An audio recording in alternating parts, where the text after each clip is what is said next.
नमस्कार, मी गजेंद्र. आपण जे पाहतो हे मायभूमी चॅनल. पाहूया बातमीपत्रात त्या बातमीचा विस्तार.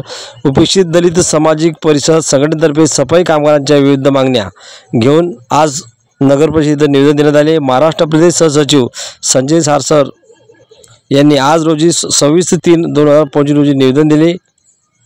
शासनाच्या दीर्घाईमुळे सफाई कामगारांच्या 2 ते 3 महिने पगार होत नाही.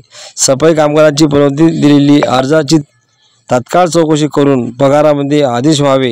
मेडिकल प्रमाणपत्राची अट टाकू नये. GPF साठी अर्ज देण्यात यावे. वंदना संजय सारसर यांची नेमणूक अकोल्यात सुरू आहे. ज्या सफाई कामगारांना 10 ते 20 वर्षे पूर्ण झाली आहे त्याची पदोन्नती रक्कम देण्यात यावी. अशा अनेक मागण्या घेऊन उपेक्षित दलित सामाजिक परिषद या संघटनेकडून निवेदन देण्यात आले. यावेळी महाराष्ट्र प्रदेश सहसचिव संजय सारसर व त्यांचे पदाधिकारी व सफाई कामगार उपस्थित होते. मायभूमीचा ग्राउंड रिपोर्ट.